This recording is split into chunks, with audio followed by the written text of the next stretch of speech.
Naam, tumerudi baada ya mapumziko mafupi na bado uko nasi viwanjani, kipindi bora kabisa cha michezo hapa Tanzania. Azam TV tunakupa malumati mbalimbali toka pale saa 3 tunapoungana na wewe mpaka saa 6 za mchana ili uweze kupata taarifa nyingi tu ndani ya Tanzania lakini pia nje ya mipaka ya Tanzania. Lakini kumbuka pia huwa tunaungana na wageni ambao wanakuja studio na tunazungumza kwa kile ambacho wamekuja nacho. Na nikwambie tu studioni tunaungana na wageni ambao si wageni kabisa katika upande wa michezo, lakini kwa leo tunasema wageni. Zamoyoni Mogela, mchezaji wa zamani wa Simba, lakini pia amecheza pia wananchi Yanga, yupo hapa pamoja na Gresham Belwa ambaye yeye ni mratibu wa mashindano. Kubwa zaidi ni lile shindano ama ni kile ambacho anakuja kuzungumzia Nishati Safi Super Cup ambayo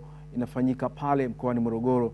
Lengo kubwa ni kuhamasisha jamii kutunza mazingira ya mji wa Morogoro kupitia mchezo wa soka, mchezo ambao unapendwa. Lakini kumbuka pia kutunza mazingira ni jambo la msingi sana. Binadamu wanahitaji mazingira safi, ikiwa ni pamoja na mambo hayo ya nishati. Kupitia katika michezo, wazee wetu wameona wajikite huko na hatimaye kuhamasisha jamii zetu. Zamoyoni Mogela, Golden Boy, karibu sana. Asante sana. Karibu sana. Nafikiri angeanza mkurugenzi wangu kwanza. Mkurugenzi angefungua. Kufungua. Mkurugenzi Gresham Belwa. Naam. Nikukaribisha pia, karibu sana. Nakushukuru sana ndugu mtangazaji. Kwa jina naitwa Gresham Kamala Belwa. Mimi ni mkurugenzi wa taasisi isiyokuwa ya kiserikali inayojulikana kwa jina la Mother of Mercy Foundation. Na sisi tunashughulika na shughuli za utunzaji na uhifadhi wa mazingira, na tumekuja na mkakati au mpango kazi wa kusaidiana na serikali kuhakikisha kwamba wananchi wana adapti matumizi ya nishati safi na kuachana na nishati chafu ambayo ni mkaa pamoja na kuni ambavyo vinasababisha uangamizi wa misitu yetu. Kwa hiyo sisi tumekuja na mkakati kwamba tupitishe wazo la utunzaji wa mazingira pamoja na matumizi ya nishati safi kupitia kwenye mchezo wa mpira wa miguu.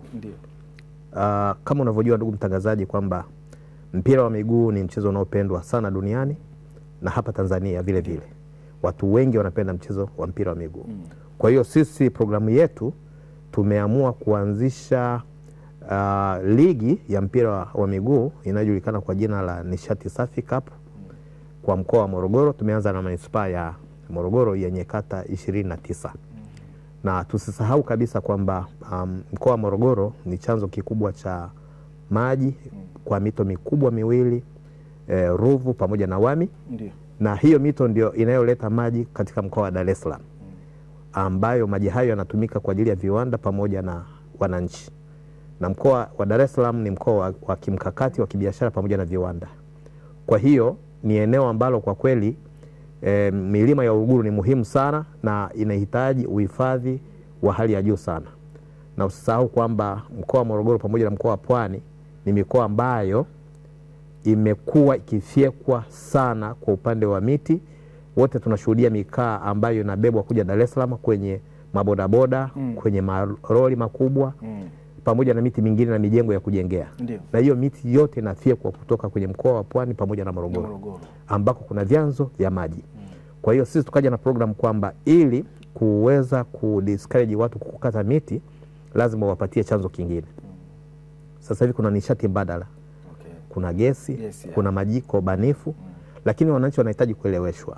Ili kupeleka hii message vizuri kwa wananchi, bora tupitie kwenye mchezo wa mpira wa miguu. Kwa hiyo tumeamua kwamba kwenye kata 29 ambazo ziko kwenye manispaa ya Morogoro tuwawekee ligi ya mpira ambayo itajulikana kwa Nishati Safi Cup. Watashindana, tutawapa mipira kama hii. Unaona huu mpira wetu umeandikwa Nishati Safi. Tutawapa jezi. Lakini vile vile criteria ya timu kushiriki, kila kata itapanda miti 500. Itapanda miti 500 katika manispaa ya Morogoro. Kila kata. Na usisahau kwamba kata ziko 29. Kwa hiyo programu yetu inakwenda kutupelekea kupanda miti zaidi ya 14,500. Ni mingi sana. Ni mingi sana, sana. Lakini vile vile tutakuwa tumepenyeza meseji yetu ya nishati safi. Kwa hiyo kwa kipindi cha miezi miwili ambapo ligi itakuwa inafanyika, ina maana kwamba tayari watu message itakuwa imefika, watapata burudani. Ndio. Lakini vile vile tutakuwa tumepunguza kwa kiasi kikubwa kupelekea wazo la kubadilika kutoka kwenye kuni kuangamiza misitu. Lakini vile vile hatutaishia hapo. Tutakuwa tumewezesha wananchi au kutengeneza vipaji kwa vijana kwenye kata hizo 29. Jumla zitakuwa timu 32, kwa maana kata 29 tunaongeza na timu tatu ili kuja kutengeneza formation nzuri ambayo itatupatia timu 16 na hatimaye tupate robo finali ya timu 8. Okay, mtatoka kwenye makundi. Kwenye makundi ndio. Okay. Kwa hiyo kata zingine 3 zitatoka kwenye nje ya manispaa ya Morogoro ili kuweza kukamilisha ile hesabu yetu. Kusupport. Na tulichokiamua tumesema hivi, ili tuweze kuweka chachu ya kutosha. Kamati yetu itaongozwa na malegend wanaotoka Morogoro ambao wamecheza timu ya taifa na timu za Yanga na Simba. Okay. Ndio maana tunaye ndugu yetu za Moyoni Mogera yuko kwenye kamati. Tunaye Hussein Ngurungu, tunaye Edward Hiza, na vile vile tumemwongeza na mchezaji mwingine wa Yanga wa zamani anaitwa Kudra Umari. Okay. Kwa hiyo hilo ndio jopo la kamati yetu ambao wametutengenezea kanuni, watasimamia kwenye ligi hii mpaka itakapokamilika, na mshindi wa kwanza atapata milioni 5. Mshindi wa kwanza. Okay. Na zitakuwa na zawadi zingine mshindi wa pili na wa tatu. Kwa maana hiyo sasa utaona kwamba ligi hii itakuwa ni ligi ambayo ni ya kipekee kabisa, kwa sababu kwenye mashindano yote ya Morogoro kwenye ngazi ya wilaya hakuna taasisi yoyote ambayo ishai kutoa kuanzisha mashindano kama haya na kutoa zawadi kubwa kama hiyo. Okay. Kwa hiyo tunaamini hamasa itakuwa ni kubwa. Kwa hiyo tunao malegend hawa kama unavyomuona ataweza kuzungumza. Watatusaidia sana. Lakini vile vile kwenye mchezo huu tumeona kwamba ili hamasa iwe kubwa pia kutakuwepo na mashindano ya bodaboda. Wakati ligi inaendelea tunatengeneza sasa utaratibu kwa shirikisha bodaboda. Tumejaribu kupiga hesabu tukaona kwamba Morogoro kuna bodaboda sio pungua 3000. Morogoro tu yenyewe pale. Yes. Sasa wale wote tutawahamasisha na wao watakuwa na mashindano yao, na tutawapa vizibao. Hao wengine tunawapa jezi, tutawapa vizibao, watakuwa na vizibao vitakuwa vimeandikwa nishati safi ambayo itatusaidia pia kueneza ujumbe ule. Kwa hiyo wale kwenye upande wa bodaboda, zawadi ya kwanza itakuwa bodaboda mpya. Na zawadi zingine zitafuatia hapo chini. Okay. Yes. Ila kwa bodaboda umesema 3000, wako 3000 zaidi ya 3000 pale Morogoro. Yes, wale bodaboda. Plani lakini ipo kwenda nao 3000 au mkiwapata ndani ya 3000 kama 1500, 1000. Tutakuwa na mchujo. Okay. Kwa sababu tu tarehe 12 ya mwezi huu, mwezi wa 7. Tarehe 12 itakuwa Jumamosi. Tutakuwa na bonanza kuja kuelezea mashindano yote yatakavyofanyika. Ambayo itafanyika wapi bonanza? Uwanja wa Jamhuri wa Morogoro. Kwa hiyo bodaboda wale watakuja pale, tutawapa utaratibu jinsi mashindano yao yatakavyofanyika. Lakini ndio siku hiyo ambayo sasa bonanza hiyo tutaweza kugawa vifaa vya michezo kupitia kwa mkuu wa wilaya ambaye atakuwa yeye ndo mgeni rasmi. Kwa hiyo bonanza ile tutaifanya pale kwa ajili ya kutoa hamasa wananchi waje kuona haya mashindano yatafanyika vipi. Bodaboda nao watakuwepo pale kujua mashindano yao yatafanyika vipi. Kwa hiyo Morogoro itakuwa kimsingi itakuwa na itakuwa ni sherehe kabisa kubwa sana. Na mkazi wa Morogoro ukiwa unafuatilia viwanjani, lakini pia hata yule ambaye uko nje ya Morogoro lakini ni mkazi wa Morogoro, jambo jema linaletwa hivyo. Nishati safi katika kuhakikisha kwamba unatunza mazingira, lakini kumbuka ni mchujo mwingine ambao unakwenda katika wale bodaboda zaidi ya 3000 ambao kwa pale Morogoro. Ni jambo zuri ambalo mmeandaliwa, na uwanja wa Jamhuri ndio sehemu pekee ambayo kama alivyosema hapa mratibu wa mashindano hili ambalo linakwenda kufanyika.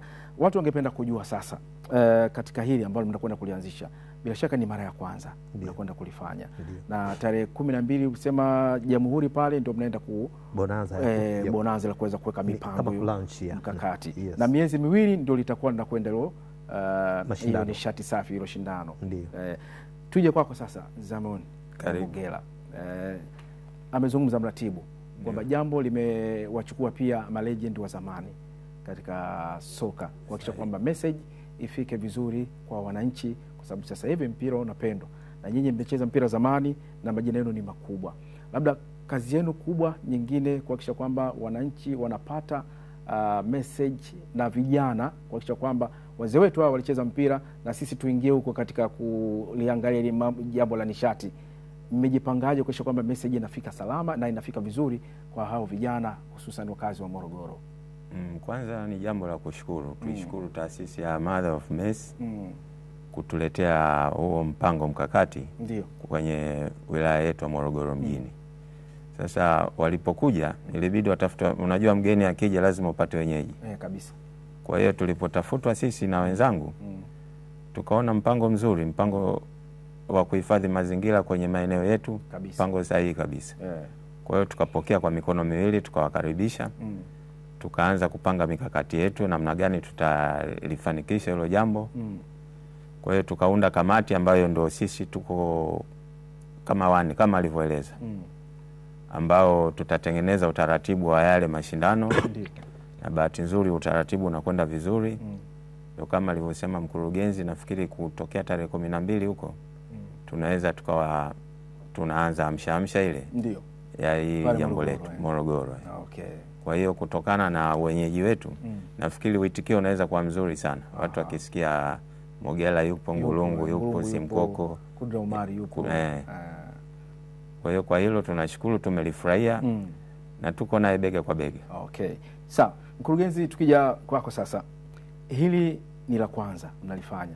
Plani ni kufanya endelevu kwa msimu mwingine unaokuja, au mtaangalia kwanza matokeo yake ni yapi kwa jamii na pengine hata changamoto zile mnaweza mkakumbana nazo kwa namna hiyo, labda plani yenu ikoje? Nakushukuru sana ndugu mtangazaji. Kwa kweli plani yetu ni pana sana. Tumepata kibali kutoka serikali ya mkoa kufanya shughuli hii kwa mkoa mzima wa Morogoro. Kwa hiyo tunaanza na wilaya au tuseme manispaa ya Morogoro. Ndani ya miezi miwili mitatu tutafanya evaluation na pia tutahamia wilaya zingine za Morogoro. Kwa hiyo Morogoro nzima tunakwenda kuikava. Nishati safi CAP inakwenda wilaya zingine. Lakini tukimaliza mkoa wa Morogoro tunakwenda tena na mkoa mwingine wa jirani. Tunakwenda na mkoa mwingine. Kama unavyojua ndugu mtangazaji, yamekuwepo mashindano mengi ya mpira wa miguu. Tunaona kuna ligi kuu, kuna mashindano ya ndondo na mashindano mengine. Haya mashindano ya Shati Safi Cup yatakuwa ya kipekee kabisa, ambayo yanakwenda kuingia kabisa kwenye mzizi kwa wananchi moja kwa sababu tunakwenda kwenye kata zile zenyewe kabisa. Kwa hiyo kata zile ndo zitakuwa zinaunda timu zao, wanatuletea timu zinaweza kushindana kata kwa kata kwenye wilaya husika. Kwa hiyo utaona kwamba ni jinsi gani, pamoja na kwenda na dhana nzima ya kutangaza suala la mazingira safi, tunakwenda kuibua vipaji. Sasa nyinyi kama Azam wenzetu ambao nyinyi mmejikita kwenye suala la michezo, tunaamini kabisa nyinyi mtakuwa partners wetu wazuri, kwa sababu nyinyi mmejikita kwenye michezo na hakika mmefanya kazi kubwa kabisa. Kwa sababu hii hamasa ya Tanzania unayoiona mpira hamasa imepanda kwa kiwango kikubwa, ni kwa sababu ya kazi mnayoifanya. Shukrani. Sisi kwa upande wetu sisi tukaona kwamba nyinyi mtakuwa partners wetu, kwa sababu tunakwenda kwenye chini kabisa kule. Kwa mfano kama Morogoro, unajua Morogoro ni chimbuko la wachezaji wengi sana. Naam, wengi. Ukifuatilia ile historia kina marehemu Sembuli kutoka timu za tumbaku hata makocha wengi wametoka Simkoko mwenyewe ambaye ni sasa hivi ni meneja uwanja wa Jamhuri. Nilikuwa nimesahau pia naye yuko kwenye kamati. John Simkoko ametokea Morogoro. Unamwona Zamoyo Mogera ametoka Morogoro. Kina Hussein Ngulungu wote wametoka Morogoro. Unaona bwana, sasa hivi ukiangalia kwa mfano wachezaji wa Yanga wanaotokea Morogoro pale. Yaani kizungumzia Morogoro, kwanza shina la vipaji ambavyo vinatoa Morogoro pale Turiani tu. Wachezaji wengi sana wanatoka Mtibwa. Na ukizungumzia timu za ligi kuu, yani ni aghlabu kukuta timu ya ligi kuu ambayo haina mchezaji ambaye anatoka Morogoro. Kwa hiyo wachezaji Yanga ina wachezaji sasa hivi karibu 5. Kina Dickson Job, kina Kibabage, wote wanatoka Morogoro wako pale. Unaona? Wote ni wazao wa Morogoro pale. Kwa hiyo tunasema kwamba mpira sasa hivi unarudi nyumbani Morogoro.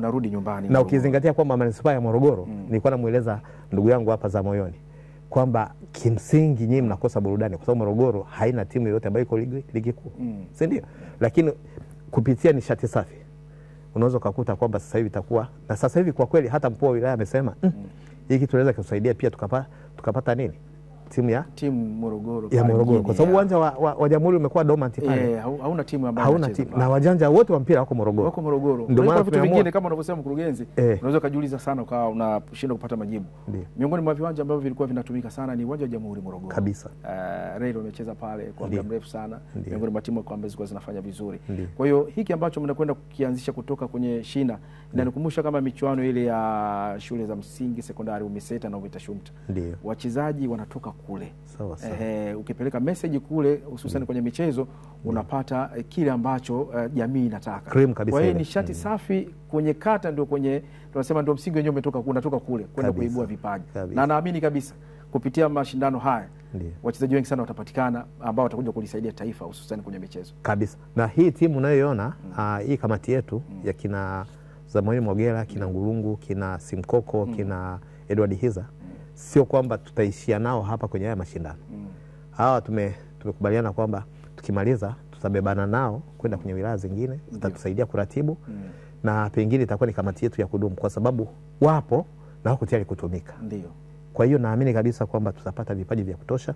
Lakini vile vile tu nikwambie kwamba hii program haitaishia kwenye timu za kata. Tunataka kwa kushirikiana na serikali ya wilaya ya Morogoro tuangalie zile shule za msingi zote ambazo ziko pale. Kwa mfano tumefanya sample moja kidogo ya kutembelea shule moja inaitwa Tubuyu pale Morogoro. Tumekwenda kupanda miti 250 pale. Miti 250. Basi tuwapongeze sana. Yes. Alafu tunawapelekea mpira wale vijana. Tukaambia hivi, ili mtunze hii miti tuwaletee nini? Wakasema tuletee mpira. Kwa hiyo ina maana tunaweka Yamini pamoja na wale watoto. Tutawapelekea mpira wiki ijayo. Tutakwenda kuangalia ile miti yetu imefikia hatua gani na tutakubaliana kabisa kwamba wao ndio watakuwa ni watunzaji. Na shule zote zile za Morogoro zote tutakwenda kwa utaratibu huo.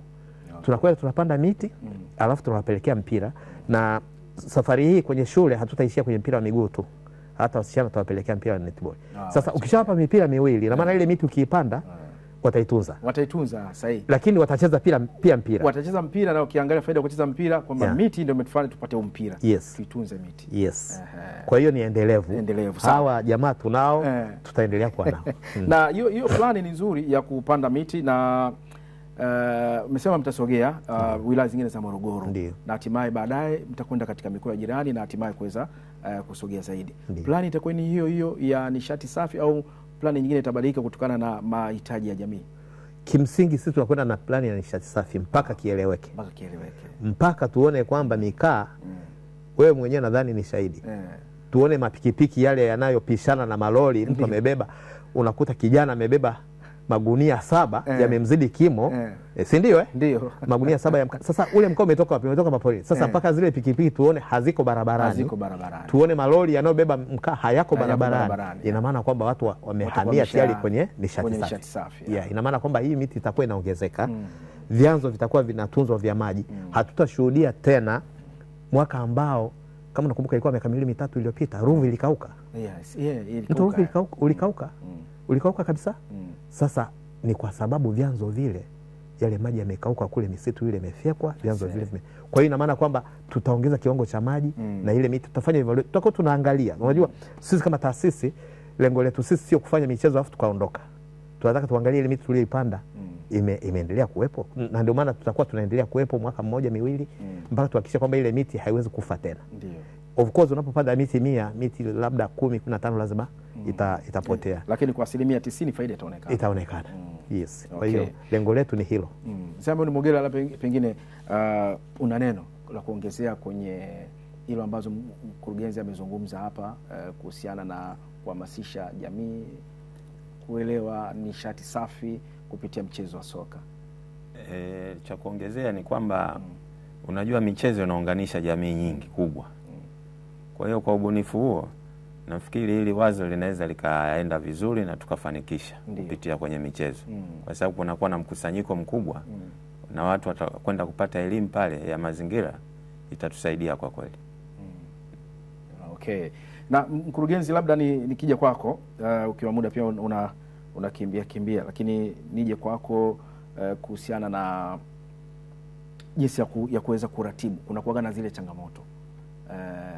Mmejipanga vipi kuhakikisha kwamba hizi changamoto mnapambana nazo, ama pengine wadau vile vile na wao kuweza kuwashika mkono kuhakikisha kwamba mnakuwa pamoja katika hili jambo la kuelimisha jamii? Kimsingi sisi tumejipanga na nichukue nafasi hii kuwakaribisha wadau. Wadau ambao wanatakiwa kushirikiana na sisi ni wale ambao wanazalisha products za nishati safi. Kwa hiyo ina maana kwamba wale wadau wale, lakini na nyinyi kama Azam msituache. Hatuwezi kuacha. Wale wadau wale wanaoshughulika na nishati safi, kuanzia kampuni za gesi, kampuni ambazo zinatengeneza majiko banifu. Pamoja na sasa hivi kuna kampuni ambazo zinazalisha vifaa vya umeme ambavyo vinatumia umeme kidogo. Wanatakiwa sasa waje mgongoni kwetu, wafuatane na sisi kwa sababu wataweza kuuza bidhaa zao zaidi. Kadri tutavyohamasisha, unajua unapompa mtu elimu. Unamtoa huku kwenye nishati unasema chafu. Ndio. Plan B sawa, nimeondolewa katika nishati chafu ambayo nimeambiwa kuna tunasema unapoteza mazingira mazuri. Nihamie wapi? Nije kwenye nishati safi. Ndiyo. Nishati safi kama ulivyosema, hizo kampuni ambazo zinatengeneza masuala ya majiko, gesi, kwenda kununua gesi, kuelimisha hivyo. Kwa hiyo hapo kama unawaambia wale wenye makampuni wafuate nyinyi, kuhakikisha kwamba nyinyi mnafanya kazi ya kuelimisha jamii, kuwaondoa huku kwenye nishati chafu kuja kwenye nishati safi. Ya, hizo kampuni kwa mfano sasa hivi nimekuambia kwamba tarehe 12 mwezi huu wa 7 tutakuwa na hiyo bonanza. Lakini pia tutakuwa na mashindano ambayo itakuwa karibu miezi 2. Kwa hiyo kampuni hizo zina nafasi kuja kutangaza bidhaa zao. Watutumie sisi, tuende pamoja sambamba, watangaze bidhaa zao. Ina maana kwamba uzalishaji pamoja na matumizi ya hizo bidhaa lazima uongezeke, na wao wataongeza faida zaidi kutokana na ile demand ambayo tutatengeneza. Soko jipi ambalo linaanza kutengenezwa. Tunawashawishi watu wasitumie kuni na mkaa, wanahitaji gesi. Kampuni za gesi zije hapo sasa, ziambatane na sisi kwa kutumia nishati safi kapo. Twende, huu mpira unatakiwa ubebe wadau wote. Sahihi. Uwabebe wananchi ambao watatoka kwenye nishati chafu kwenda kwenye nishati safi. Uwabebe wadau wanaotengeneza hizo products au bidhaa ambazo ni safi. Lakini na serikali kwa ujumla. Serikali nadhani haitatupa mkono. Kuna taasisi za serikali, watu wa TFS ambao wanazalisha miti, tutafanya nao kazi ili kusupply miti. Lakini kuna watu wa REA, tunaomba wasaidiane na sisi. Lakini vile vile hata wizara au tuseme ofisi ya makamu wa rais ambayo inahusika na mazingira na serikali kuu na Mheshimiwa Rais Samia Suluhu Hassan ambaye yeye ni kinara wa nishati safi na amewahi kupata hata huko tuzo. Tunaamini naye hata tuacha kupitia kwenye mpira nishati safi kapu, na yeye atatuunga mkono ili kusudi kuweza kufanikisha malengo ya serikali, kuhakikisha kwamba tunatuza misitu yetu. Sawa. Na kwenye kuna ile ambalo umelizungumza kuhusiana na wadau ambao washike mkono kuwapata sasa waona labda pengine wanaweza kaja Morogoro au hapa Dar es Salaam na matawi yenu, kwamba ngoja tukawaone wenzetu hawa ambao wameanzisha hili tuweze kwenda nao sambamba. Kwa hapa Dar es Salaam ofisi yetu iko Tegeta. Lakini vile vile sisi tunapatikana kwenye mitandao ya Tausi Media TZ. Tausi Media TZ. Mitandao yote unatupata. Lakini vile vile kupitia kwenye ofisi, kwa sababu tuko Morogoro, ofisi ya mkuu wa wilaya Morogoro. Ofisi ya mkuu wa wilaya. Yes, ofisi ya mkuu wa wilaya Morogoro tunafanya nayo kazi kwa ukaribu. Kiserikali ndio tunafanya nayo kazi kwa ukaribu pamoja na ofisi ya mkuu wa mkoa. Lakini pia namba, nitaje namba ya simu? Sio mbaya. Namba ya simu ni 0763 949146. 0763 949146. 0763 949146. Hiyo ni namba ambayo ni ya ofisi. Hii ni namba ofisi yenu? Yes, namba ya ofisi yetu. Lakini tuko Tegeta karibu na Kibo, ndio kuna ofisi yetu pale. Ndio. Tunapatikana pale, lakini haswa zaidi kwenye mitandao ya kijamii tunapatikana. Lakini vile vile kupitia hata Azam, kwa sababu mtu akiandika tu nishati kwenye mitandao nishati Tausi Media. Tausi Media. Tausi Media TZ. Tausi huyu ndege. Tausi moja kwa moja. Okay. Mtaona shughuli zetu hapa. Dunia iko kwenye kiganja sasa hivi. Kwa hapa tulipo wananchi wanatutazama. Tausi Media TZ. Lakini vile vile kwa sababu sasa hivi tumeanza kutengeneza partnership na nyinyi. Ndio. Ina maana kwamba kupitia Azam pia kwenu. Kwa sababu naamini kabisa nyinyi pamoja na tutafanya kazi pamoja. Naam. Ukumbuke mkoa wa Morogoro una wakazi wasiopungua milioni 3,700,000. Mkoa wa Morogoro. Mkoa wa Morogoro. Milioni 3,700,000. Ni wengi sana hao. Ina maana tukienda pamoja nyinyi wadau wa Azam ambao ni watu wa michezo, tukaenda pamoja na serikali.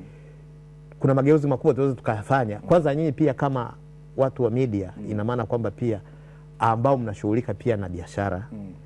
Na nyinyi pia kuna products zenu ambazo mnaziuza. Hebu ambataneni na sisi na nishati safi. Basi tutakuwa pamoja.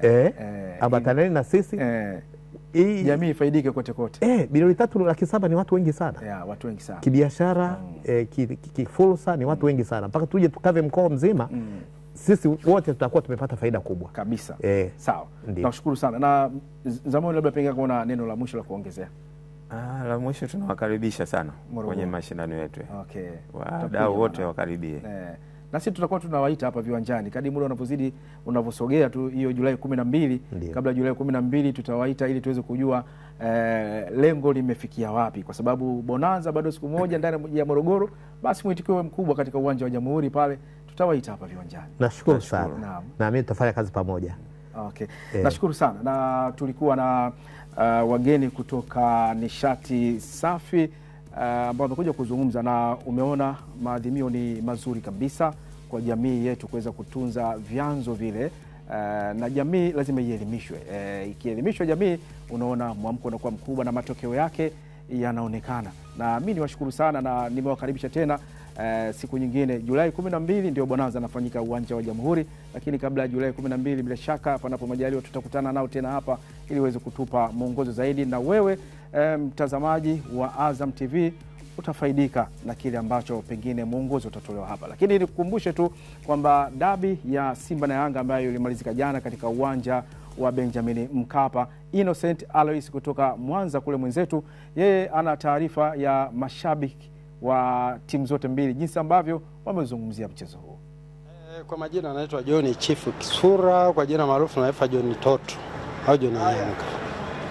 Hii mechi kwangu niliona wala haina ugumu wote kwa Yanga kulingana na aina ya timu walionayo Simba, lakini pia na timu walionayo Yanga. Mara nyingi nimeona sana Simba wanakuwa wanafanya makosa ambayo yani karibia misimu miwili mitatu yanajirudia. Lakini pia kwa aina ya uchezaji, lakini pia mahala Simba wanakuwa wanategemea uwezo wa mchezaji mmoja mmoja, lakini Yanga wanacheza kitimu zaidi. Unaona? Nao toka asubuhi mimi nawaambia watu leo Yanga anashinda goli 2. Nilikuwa nimeweka 2-1, lakini bahati nzuri na lile moja sasa likabatika kuondoka, yakabaki mawili.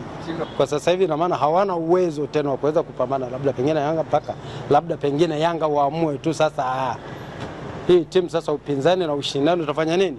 Utaondoka. Kwa majina naitwa Agnes Rafael Mdogo, mshabiki wa Mwanza mjini, Gold Crest hapa mjini kati. Yaani nimefurahia sana ushindi wa Yanga. Yanga ni timu bora. Yaani kiwango alichokionyesha ni kikubwa, na wapongeza sana viongozi wa Yanga. Wamepambana sana na wachezaji wetu. Mimi nahitaji tu wazidi kuboresha zaidi ili viwango viwe vikubwa. Simba napenda kuwapa pole ili wazidi kupambana tu. Ndio upinzani wenyewe. Mchezo uliuonaje? Mchezo umekuwa wa kiwango cha hali ya juu. Yanga wameonyesha kiwango kikubwa sana kwa washambuliaji kati, mwisho na walinzi waliokuwa nazuia. Wameonyesha kiwango kikubwa sana. Kocha wetu nampongeza sana, amepanga kikosi kizuri sana. Big up. I love you Yanga. Kwa majina naitwa Emily Fares. Vile jina lingine AKA mchambuzi wa mitaa ya Posta. Nafikiri Simba waboreshe timu, hawana sababu yote ya kumlaumu mtu yoyote. Bado unaona makosa ni mengi kwenye kila idara. Hakuna idara ambayo unaweza kusema idara ya stacking force huioni, idara ya kiungo cha kati huoni ushupavu wao. Na swala lingine la tatu pengine kwenye mchezo wa leo, pamoja kwamba bado wako chini sana kiwango chao kuweza kuikabili au kuichallenge Yanga, ni kwenye coaching kwenye sababu yake aliyofanya ya kumtoa Kagoma pale. Nadhani pale ilikuwa kama time ambapo ilikata kabisa timu ikafa, kwa hiyo ikawa open. Japo pengine Yanga wameshinda, pengine wangekuwa na aggressive kwenye matumizi ya nafasi zao, wangepaswa kushinda zaidi ya goli hizo mbili. Simba iko kwa uwezo wake iko chini ukilinganisha na wa Yanga. Simba walipaswa kukimbia zaidi ya wachezaji wa Yanga, lakini huoni Simba wanapokuwa na mpira, huoni mchezaji gani anautaka mchezo anakimbia kufungua au kutafuta nafasi, wanapoteza mpira ovyo. Ukivuka mstari huoni Simba pasi 4-5, unaona mpira unapotea. Ni kwa namna gani unaweza ukaipa nafasi Simba ipate matokeo mbele ya Yanga? Naitwa Abdalla Saidi maarufu Mr. Liverpool. Mimi ni shabiki wa Yanga. Mimi nisema kwa mpira wa leo Mimi niseme sisi tulikuwa ni favorite zaidi na tulikuwa bora zaidi, kwa sababu unapozungumzia ubora wa Yanga nadhani sio kwa msimu huu tu, ni kwa misimu yote iliyokwisha kupita huko nyuma tulikuwa bora na tulikuwa tunaamini kwamba tunaweza kupata matokeo mbele ya Simba. Lakini tukienda kwenye mchezo wenyewe bila kuwa na mapenzi ya mchezo kwa timu yoyote, mimi niseme Simba wana makosa ambayo binafsi ningewashauri, aidha kama kushauri mchezo kwamba wajaribu kuboresha kwenye baadhi ya sehemu zao, kama vile safu ya ushambuliaji, safu yao ya kiungo. Naweza nikasema kwa ujumla timu yote inahitaji maboresho, kwa sababu tukiangalia leo makosa yaliyofanyika yamewahi kufanyika kwenye mechi zingine ambazo Simba wamewahi kucheza. Mfano labda mechi ya fainali waliocheza na Belekane. Mimi niseme cha mwisho ambacho naweza kusema kwamba na wasalimu wana Simba wote kwa jina la ubaya ubwela. Naam, taarifa yake mwenzetu Innocent Alois kutoka Mwanza, mashabiki hao wakizungumzia mchezo wa jana, dabi ya Yanga na Simba, ambapo Yanga ilipata ushindi wa magoli mawili kwa bila. Na kwa taarifa yetu tunakwenda katika mapumziko, pia tutarudi muda si mrefu.